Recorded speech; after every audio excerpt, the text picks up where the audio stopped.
the binge eating. I lived in shame because, you're hiding wrappers, you're eating so much food, but you don't want people to know around you. That's when I really went into a secret life of isolation and almost felt like I was living two lives because I was hiding one of who I was, and then I was trying to be another person while juggling this huge mental illness. It was hard.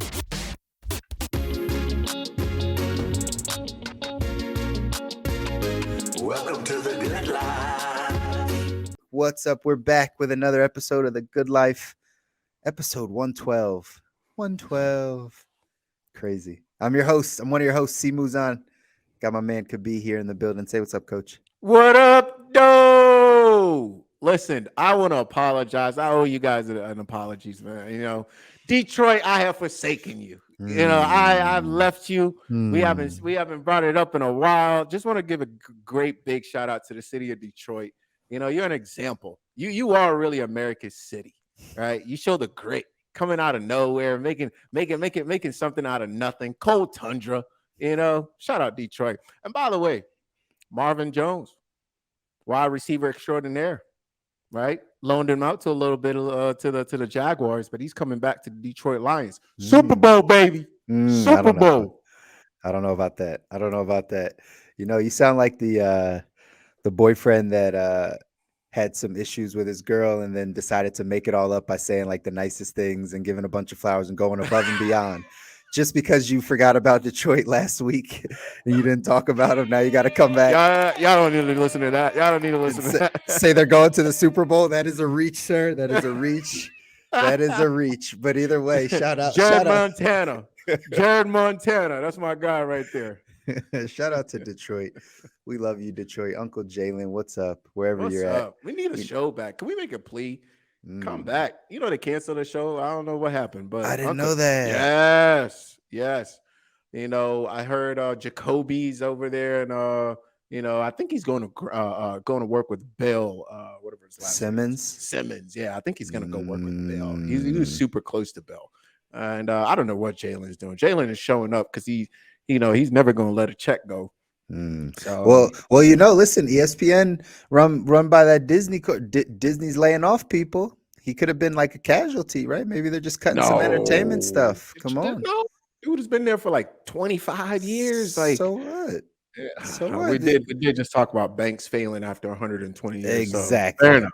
Exactly. It's all there, but hopefully Uncle Jalen sticks around for a little bit longer. We can get a little. I have a feeling he will, unless he gets a bigger check from Fox. Yeah, you never know. Other people are cutting some big checks, but we shall see. As always, guys, we appreciate you tapping in, tuning into the show. Thank you for everybody that's been leaving comments, engaging. Thank you for everybody that showed up to the last workshop that we had. Man, it was great information. You can you can you can catch that replay. I think it's live in our Facebook group. So again, feel free to dive in if you are not signed up or have joined our Facebook group. Go ahead and join the Facebook group because that's where we're dropping a lot of that exclusive content for you to really dive in on the health and wealth side of things, giving you the blueprint, the things that you need to do to really take your life to the next level in both of those areas. So feel free to join that Facebook group. But again, continue to tap in with us every single week as we give you more information and chat more about what's important around our health and our wealth. So we appreciate all you guys. We do have a guest for you guys today, so stick around because this is going to be a good one. We're going to introduce you to somebody that has an amazing story, and we want to be able to share it with you here on The Good Life. So before we dive into that, let's get to the 2x2. 2x2. Today's topic, I don't know if you've heard about it, the Philadelphia water crisis. There was a crisis just over this past week. It depends when you're listening to this, but if you're listening live, this just happened this past Friday. There was an equipment failure and 8,000 gallons of latex emulsion leaked into the Otter Creek, which flows into the Delaware River. The Delaware River is primarily where the residents of Philadelphia get their water supply. It actually supplies, that's where most of Philadelphia gets their water supply. It said on Sunday morning, officials advised residents to switch to bottled water. They sent out a text message to everyone in the city saying it's no longer safe to drink the water. You have to switch to bottled water. Based on a new sampling data, it said that water was determined to be safe to drink until Monday when they would do further discovery. And then as of yesterday, at the time of doing this is Wednesday. So as of Tuesday, it said that it was safe to drink. But what are your thoughts on this water crisis that just so happened to hit Philly? First of all, shout out Philly. That's right. We all know that is a hard city. I pray for the residents of Philly. And if you can, please move. Stop it. You Stop it. know, it's not a place to raise children. You know? Stop it. Stop it. I will say this, man. Water, as we know, I mean, preaching to the choir or stating an obvious fact here, water is very, very important. And water has memory. I find it's very interesting that we're switching from latex polluted water to bottled water that is leaching microplastics all the time. Yeah, I made a post a while ago. I forget when, but we eat. I believe it was like we eat an average of like a credit card a week or something like that when it comes out to it. So plastics is definitely in our system. This is why I tell folks two things. One, upgrade your water for sure. I prefer a Kangen water machine. If you haven't gotten one, invest in one. Yes, it is an investment. I tell folks this, like just do it for your family, do it for yourself, do it as quickly as possible. It's a medical device. I mean, tells you anything, Tom Brady's on it, right? So it doesn't matter to me if you buy or not. I'm just saying, like, upgrade your water regardless of where you live. We're going to continue to have water problems. That is a fact. We will continue to have water problem just the way the world is moving. So, you know, Kangen water machine, if you can't get a Kangen for some reason, get a Berkey. I love Berkeys. I think they're great. They're doing a fantastic job. But the whole point being, like, just know where your water is coming from the best of your ability. Obviously, we can't because, you know, it's water, but do your best to really know. Upgrade your water. Upgrade your water. I mean, I don't know how else to say. And regardless of what you do, you're still going to need to, in my opinion, give the body rest so that it can detoxify itself, clean itself, right? So we do this in several different ways. I lead groups to do this, but I think it's something that you should definitely consider. Those are my thoughts. It's good. And from the health standpoint, obviously we know how important water is. You said something key though there, brother. We're going to keep running into this stuff. This is not the last time. It happened, right? We saw the oil spill, right, with Ohio. And oh, yeah. Right now we're Flint, here. Michigan. Flint. Does Flint even have clean water yet? Like, probably not. Are they? Because like, Kyle Kuzma's from there. No, I'm just playing. I like Kyle Kuzma. Listen, how far is Flint from Detroit? I feel like you should have love for Flint just as much as Detroit, sir. In all honesty. Anyways, you listen.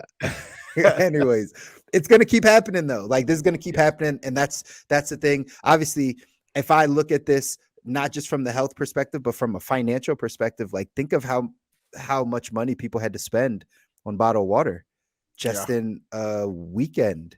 Right? When a shift like that happens that quick, and now all of a sudden you got to go to the store and you got to spend $50, $100 on, you know, bottled water for you and your family.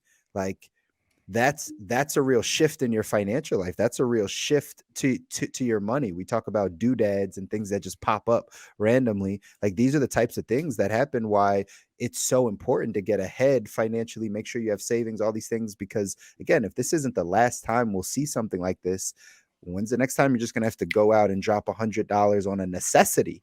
Right. Mm-hmm. Some people are out there dropping $100 on wants, on things that, like, oh, it's a luxury. But all of a sudden, in one afternoon, people didn't have water. Like, that is a big deal. These are the types of things you got to plan for and pay attention to. By the way, I think the city of Philadelphia did a great job in alerting people, even though some people said it was slow, right? It happened on Friday. They didn't alert people till Sunday. But regardless, I think they did the right thing by alerting everybody. But again, be mindful, ladies and gentlemen, that these shifts are going to continue to happen. I recommend figuring out how you are going to create good water for you and your family, just in case this happens in a city near you. It's important. This is the stuff we pay attention to here on The Good Life. We want you to be aware of what's out there and what the potential hazards are, so that you can plan around it. So get your money right, just in case something happens and you need to buy a Kangen water machine. Buy it before something happens. There we go. There we go. Good stuff. All right, man. Let's dive into the show. Let's do it. We got a special guest here with us today. Yes, absolutely. So today we have Meaghan Murphy. I'm super excited to have Meg on today. Give you just a quick, very brief, and then I'll actually I'll let you introduce yourself because you do it much better than I can. But you can find her Meg. What is it? My Meg Talk. Welcome to my Meg Talk on Instagram. One of the best handles I've seen in quite a while. She is a mindset and health coach. And Meg, what else should we know about you? Yeah, so just a little bit like you said, I am a mindset and health coach, and I really just like to focus on helping individuals align mind, body, and soul connection. I really believe that when you work on your internal state, you can experience life at such a higher quality. So that's just my mission to the world, is just to share more vulnerability, share my life experiences, and just help connect people to their power so that, again, they can live life to their highest experience, and they can achieve personal, professional growth as well. I'm curious here. That's a lot. So let's break that down real quick, because that's I want to get back to how did you get here? Like, what really was the catalyst for you to say, hey, listen, I'm going to help these people with this particular situation? Can you take us there? For sure. So it started really high school. I struggled with disordered eating, body dysmorphia, and a really poor relationship to my body. My mental health was also terrible. So as I graduated college, I was still struggling with my eating disorders. And I always knew I had a passion to help people. But primarily, I was graduated college, planned on going to law school, and something inside me just said, like, this isn't the right path. But I realized that until I helped myself, I wouldn't be able to help other people. So I was scared to let people around me know that I was struggling with my eating disorders. So I really took it upon myself to recover. I remember using Google, like trying to Google like how to recover from an eating disorder. And I think it was like one critical moment that was the turning point for me, was when I Googled how to recover from an eating disorder. And on Google, it literally said, you will never fully recover. You will just have to learn how to live with this. And I remember seeing that and thinking, hell no, like I'm not going to accept that. Like, I came into this world with such a love for life, and I had lost that through my mental illness. So I became really determined to overcome that. And that's how I really became passionate about the mindset work. And I understood how we can literally change our thoughts, change our mind. And through that is when I really began to get into personal development, and then started investing into mentorship, working with clients. And that's a little bit about my story, but also why I'm so passionate about it, because I saw my life do a 180 from not wanting to be here to being so in love with my life that I want to help any single person who just feels like they're in that dark place and they can't get out. And I just want them to know and know, have that belief inside of them that they can overcome it and their life can change, like just so drastically. Meaghan, I want to double click on one thing. Like, how did you become aware that you or had an eating disorder? Like, what were the things that you were seeing, or how did you come to that awareness? Yeah, it's really crazy. Like, I'm glad you asked that, because I was in high school as a freshman in college, and I actually had no idea what an eating disorder was initially. I just started noticing I got super thin really fast. I wasn't eating. I was losing hair. I was always stressed out. And I started to notice something was wrong, because I've always been extremely extroverted. And suddenly I was just isolating myself. I didn't want to talk to any of my friends. I wasn't going to social events. So I started Googling all of my symptoms. I was like not eating, super thin, super cold all the time. And then I saw online the diagnosis for anorexia nervosa, or I believe that's how you pronounce it. And I was like, wow, I have an eating disorder. And that's how I realized that. And then that became a whole journey because I went through that recovery process. But because I didn't address the emotional reason as to why I developed it, I then developed orthorexia, binge eating disorder, bulimia. And it wasn't until I started to address what the triggers were and what the real reason behind it, then I was able to recover from it. Wow. But that's what I talk about. And you were doing all this by yourself? Like you were literally like Googling all of this stuff. Did you ever have a person? I know you said you didn't feel comfortable talking to anyone, but Mhm. did you have anybody, like any human being around you that like guided you through this? No, because at the time, I was just so ashamed and so scared. I didn't even really know how to reach out for help. And when I was with the binge eating and the bulimia, I was keeping pretty like a normal weight that it wasn't concerning to anyone around me. So it was really easy for me to hide it. And at the time I was also in college, I was scared that I would be taken to a treatment center or something like that if I shared it with people. So that's really why I kept it to myself, because I was so scared of what was going to happen if I told people about it. So I did go through it on my own for the majority of it. Wow. Like that's, just thinking about that. Like there's no safe space for people that struggle with certain things like eating disorders, right? Like there's no safe space to just be able to talk it through without the fear of, again, getting checked Mhm. in somewhere, going somewhere. Did you ever get your parents involved? Like was that ever a thought for you? So initially, yes, when I was recovering from the anorexia, because that was extremely evident. Like I had to go to the doctor, was told I was going to be hospitalized if I didn't gain the weight in time. And then, once I recovered from that, and the orthorexia was a little easier to hide too, because it just like, oh, I'm eating healthy, right? Mhm. And then the binge eating, it was like I lived in shame because, you're hiding wrappers, you're eating so much food, but you don't want people to know around you. So yeah, that's when I really like went into a secret like life of isolation and almost felt like I was living two lives because I was hiding one of who I was and then I was trying to be another person while juggling this huge mental illness. So it was like crazy. It was hard. I can only imagine. I can only imagine how difficult that is. And I feel like there's so many people that live that life, right? That struggle with something, whether it be eating disorder or something, just a mental, from some form of mental illness. And yet they have to live this life to everybody else, right? They have to kind of put on the show for everybody else. And in the nature of this show called The Good Life, right? Like we always talk about just the alignment of like, right, kind Mhm. of understanding yourself and where you are, and then being able to kind of show that in the world. And so that's got to be a tough time. And I know you said that you were going to go to law school also, right? Like was that always the plan? Like was that always what you wanted to be?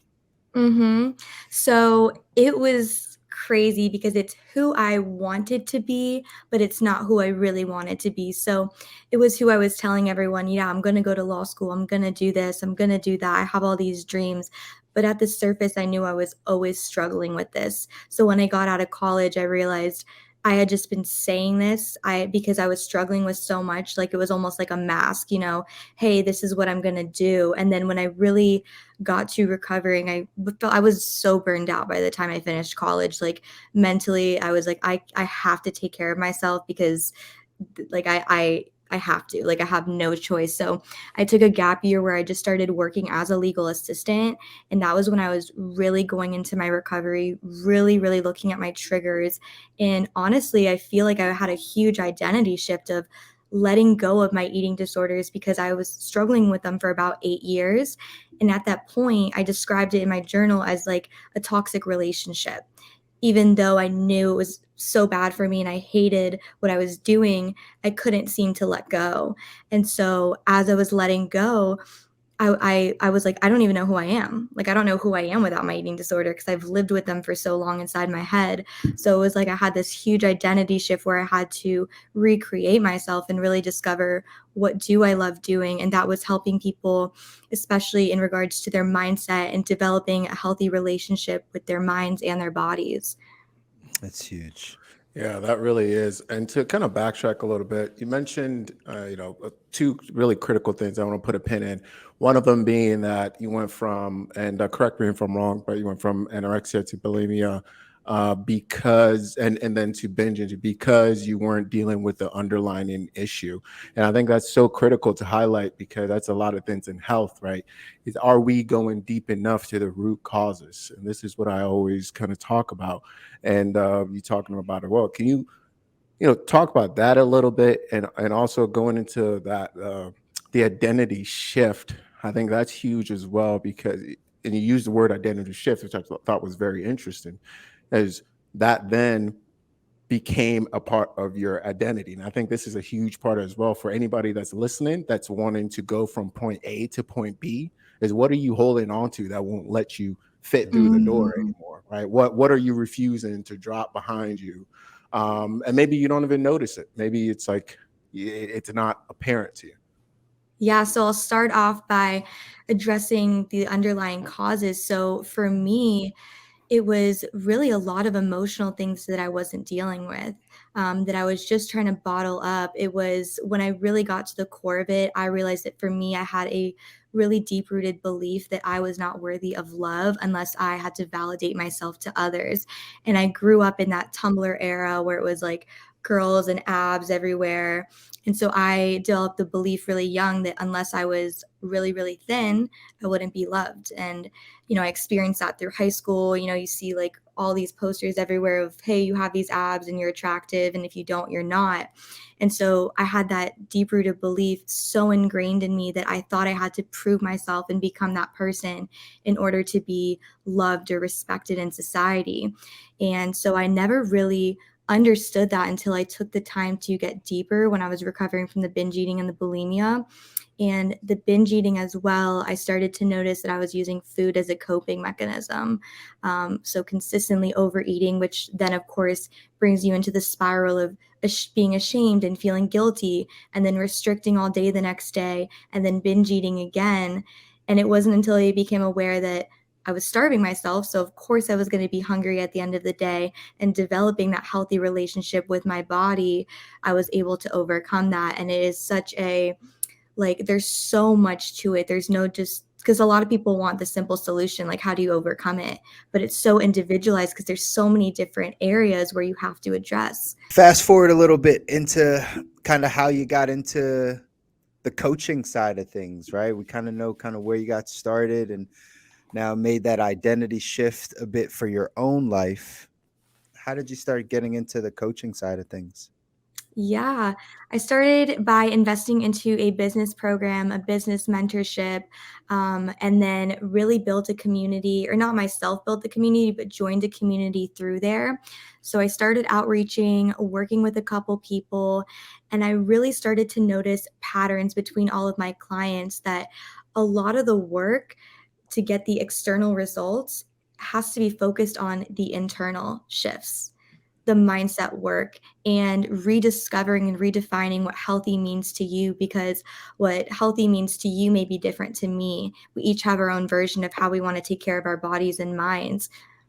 That's so true. That's so true. And again, stuff we talk a lot about here on the Good Life, right? Mhm. Just that mindset and defining what it is that even the good life is, or the great life. Like, what does that mean to you? Oftentimes, we're talking about it in our health or our wealth or our relationships or right, our mindset, those types of things. But really, just defining it. So that's something that I know I always focus a ton on when we're Yeah. dealing in the even in the financial space, right? In the financial space, it's really your money mindset a lot of times that we're fixing, right? Because most people have similar goals when it comes to finances, and similar to the health side, right? Becoming financially free. Like, what does that mean to you? Financial independence. Like, what specifically does that mean to you? Really defining it, and then figuring out those mindsets of like, well, how do we think about money? Right? Who taught us these things about money? What did we hear about money? And those things start to develop how we think about it, which ultimately either leads us to where we want to go or takes us away from where we want to go. So that mindset work, uh, I think in all areas of our life is just so incredibly important, you know? Well, Mm-hmm. well, 1000%. And I just want to piggyback off of that real quick. I think the I want to get actually both of your takes on this. The if you don't actively, this is my personal belief, if I don't actively construct my personal image or my self image or what I find is what is success, what is health, what is those things, the media will craft it for me. Right. So this is what I see quite a bit. And how, slightly take a left turn here, but how do we address that with, because we all talk about doing mindset work with each one of the individuals that we work with. How do you guys address that? Like, how do you address the, like, craft it yourself or it will be crafted for you, or re-examine or audit why is it that you believe this is what healthy looks like? Has to be a 12 pack with X, Y, and Z, or this is what rich looks like. It has to be a Bugatti with a house and two partners or something, or a dog. Right. Where does that come from? And how do we help clients manipulate that? Mm-hmm. That's a question for both of you guys Yeah. if you want to take it. Go ahead, Megan. I'll give it to you first. Yes. So for me, I love that question because I love how you said, how do we redefine that for the clients, right? And something I'm really big on stressing to my clients is that a lot of times we look for answers outside of us, right? We're looking to the news, we're looking on Google, but a lot of the answers are within us. So I tell my clients to just spend more time with themselves, ask themselves more questions like, what's holding you back? What does healthy mean to you? How are you self-sabotaging? I think that self-awareness is like really at the top of the pyramid sometimes because we have all the answers within us. And another thing I like to share with them too is that we create our own reality. So, if you're watching the news all the time, you're probably going to be a lot more stressed out and anxious and thinking the world's a terrible place. But there's so much good in the world at all. We're just not shown it all the time, right? Like, and the same thing even with the ingredients that are in the store all the time, and they tell us this is healthy and it's loaded with canola oil and all these things. Like, you just really have to do a lot of your own research and open up your mind. And it can be a little challenging at times because you grow up thinking the world is this one way. And I think when you're introduced to this side, it's like, whoa, there's so many other perspectives that I can choose to embody in my life. So I Yeah. hope that answered That's the question. No, that was great because I was gonna say something real similar, Megan. Like, and obviously, us all being coaches, like we all have similar approaches because we know what works, right? And so the mindset of self awareness, just being self aware, being at the top of this thing it's the key. We've talked about it on Oh, 57 100%. episodes, right? Yeah. 57 episodes of The Good Life. We've talked about the word self awareness. And it's just so true because that's actually where it starts. It's like, okay, first, let's just become aware of where you are, how you got here potentially, and then where you want to go. Something that you said could be about, right, the media being the thing that programs us, right? Because if we don't have our own vision for where we want to go or our own definition of what health or wealth looks like, we'll get it from somewhere. I often say it's programmed. If you don't get it from the media, you got it from your parents, you got it from your peers, you got it from your upbringing, right? How you were programmed growing up. And that's can be a good or a bad thing, especially in the money space. Many people don't come from money. I didn't come from money. I come from a single parent household, right? Didn't have, probably lower middle class, right? And so at the end of the day, there's a certain mindset that my mom had about money. There's a certain mindset that my grandmother had about money. There's a certain mindset that my neighborhood had about money that I naturally picked up because that was my environment, right? If I never became aware of what that mindset was, then that would be the mindset that I always would live with. Even if I'm taking in information from the news or from social media, it may not resonate because I'm still thinking about how I was programmed, if that makes sense, right? So a lot of times, the self-awareness key, the self-awareness part is key, just understanding kind of like how you got to this place, right? And then the other thing is kind of visualizing more of the future. That's how I help a lot of people in the financial spaces. I'll ask that question of, draw me out your ideal life, 10 years from now. Just draw that picture for me of what your perfect ideal life looks like. and not just of work, of what you do for work, but your life, right? Where do you spend time? What does your health look like? Where do you live? What are your relationships like? What are your conversations like on a daily basis? Like, just thinking about your life, and that vision that then you create is then something that we can start to work towards in when we're coaching, when we're going down the path, and we can start saying, okay, what do we need to do to create that vision and make that a reality in your financial life? I often ask, how much income do you think it takes to live that life that you just drew up? Right? Because if you have it in your mind's eye, well, how much income? 75 million. There we go. Well, let's go get to it, right? If that's what you think it takes, right? A Normally month. a month, right? No, I had a quick question, real quick, though, because I think this is if so as a coach, one of the things that I've struggled with is defining my message and who it is that I'm talking to. Because what I have is a skill set, right? I can give me a person, tell them where they are, where they want to go, health wise, and I can probably get them there, right? I can definitely get them there.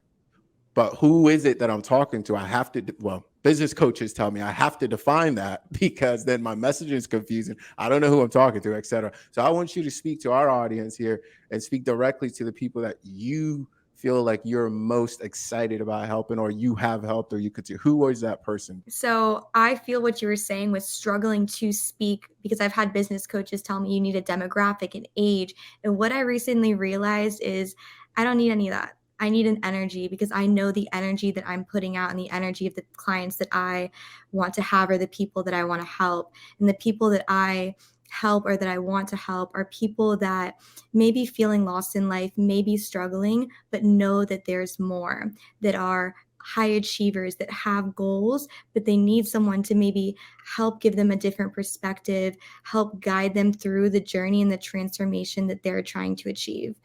I feel like that sounds like it could be in me, right? Like, That's honestly why I wanted you to actually speak to it as well, because I know there are people who are listening here who I'm just not the right fit of person at all, right? In this, I have no context whatsoever, and they are struggling with this. This is something, and I'm theoretically the health guy in here, so that's why we want to bring you on, because there's definitely people who are listening who are like, man, that's me. Like I need to talk to her. And the way you talk to her is welcome to my Mac Talk, by the but way. but Meaghan, I think that's important though. Like, it really is an energy. Yeah. It's a vibe, it's a connection. It's like, that's what this is about. Because, the information is similar, right? There's only so much information out there that actually works for people. It's really about who can deliver that energy, that message to you that you feel comfortable working with. That's really it. Like, there's tons of people that do what I do in the financial space. There's tons of people, because the information is damn near all the same, right? It's just like there's not much craziness that you can go, right? But it's about who do you connect with? Who's actually going to answer the call? Who are you going to have good conversations with? Who can hold you accountable? Who do you feel like is on your level or can talk at your level or whatever? Like, it is an energy. Like, that's really what it is, because you can work with someone that's in their 50s and you can work with someone in their 20s, and it's all the same. That's why I think we've all had, because this is for all of us, we've all had that struggle of like defining who exactly we're talking to.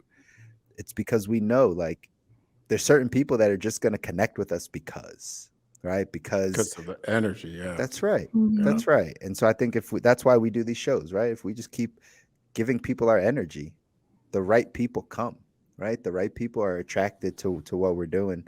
Yeah. And so I think you're following the right path, Meaghan. Speaking of energy, like I'm curious, like how do you maintain your personal energy as a coach? Like how do you care for yourself? Because we are given of energy all the time, particularly I would imagine. Actually all of our works really. Like people are talking about very emotional, so you have to show up a certain way. So how do you do that for yourself? How do you take care? Absolutely. Absolutely. So one big thing for me is honestly investing into mentorship myself. I fell off of that maybe a year back, and I realized it had a huge toll on me. So working with my own mentors, I have a mentor that helps me with somatic breath work. So that's something that's been huge for me in just clearing out energy. Other ways that I do that too is just really practicing self-awareness, getting my workouts in, eating foods that are nutrient dense. And then I'm trying to think, there was one more that popped into my head. That's the one with self-awareness that is escaping me. Oh, just having communication with people like you guys, my regular friends, just doing things that bring me joy in my life and make me feel the most alive, because that is when it allows me to hold the most space for my clients. I've noticed that when I have to take amazing care of myself, because that's how I show up the best for my clients and my community. That's huge. That's huge. Meg, do you like more group coaching, more one-on-one? Like, like, what do you enjoy? I do one-on-one coaching. I actually haven't dived into group coaching just yet, but something that I am looking to get into is doing group workshops or live in-person events, because I love the energy of being around people, speaking to people in a group. So that is something I'm looking to start doing. Yeah. Groups are dope, right? Like, Mhm. again, especially if you're an energy person, you know what I mean? Bringing that energy and being around that energy, it's good. It's good for business. Mhm. It's just good for moving things forward in general and building that connection with people. So 1,000%. What's something coming up next that you talked about your one-on-one coaching? You're going to get into group at some point. What are you most excited about right now? What is the offer that you have right now that people can come to? Yes. So right now people can find me on my IG at Welcome to My Meg Talk. I am doing one-on-one sessions too for people that maybe aren't ready to commit full on to coaching. But I do 3 or 6 month programs. And then I believe, don't have a set start date yet, but I am launching it's called Boss Women Boot Camp with two of my other coach friends. It's going to be a 6-week program for women where we're really focusing on the mind, body, soul. We're going to be diving into the chakras, talking about body image, consistency, and giving a lot of integration too. And the pre-sale pricing for that is $97.97. So if anyone's interested, they can just definitely DM me on Instagram. And if you ever have any questions too, like I am all ears. Like I love the voice notes on IG.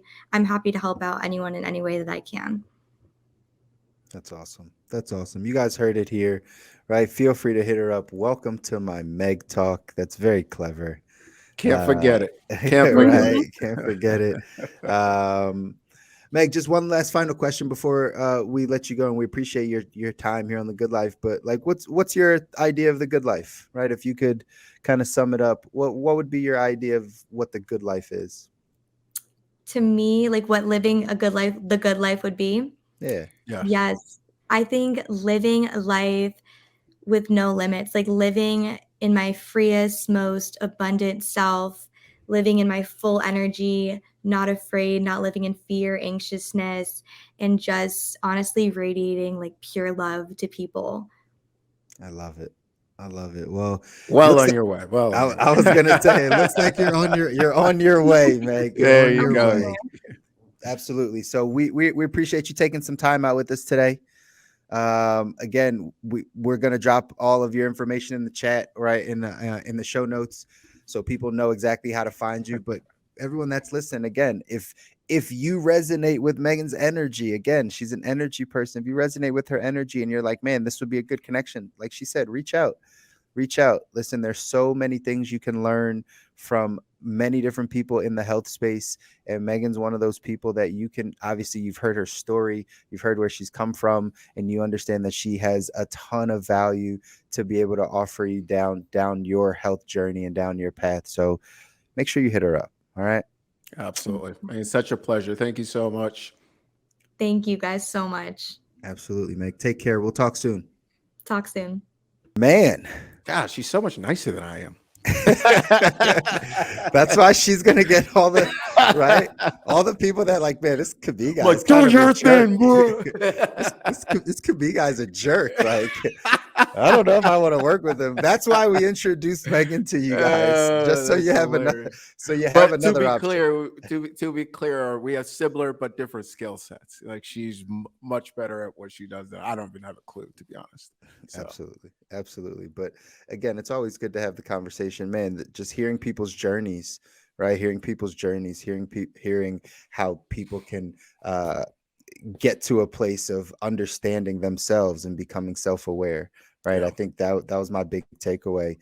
Is again something we've talked about a ton on the show. Is self-awareness is key. yeah, Self-awareness is everything, right? Not just in what we do in the coaching side, but just for ourselves to understand how to coach better, how to live better, those yeah. types of things, man. Self-awareness is everything.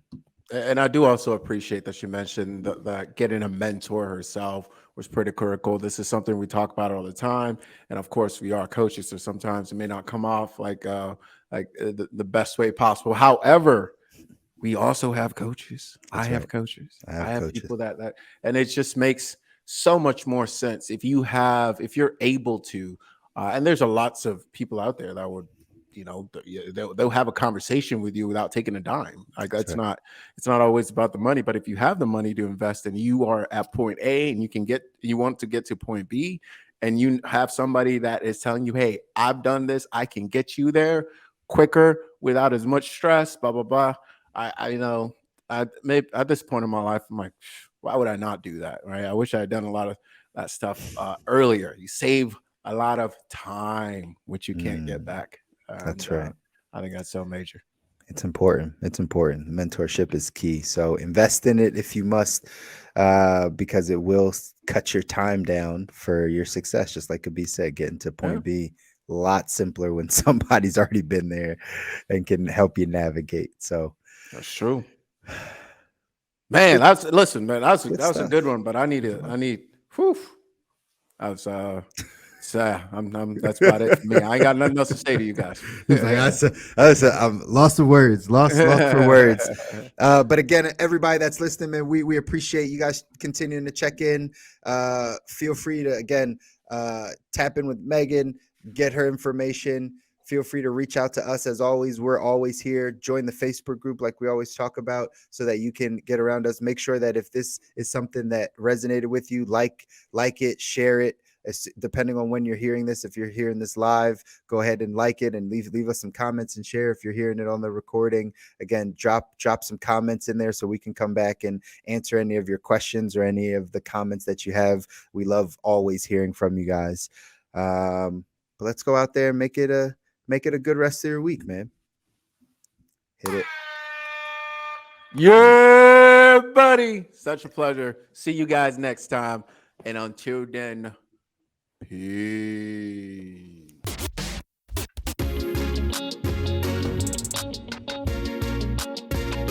Welcome to the good life.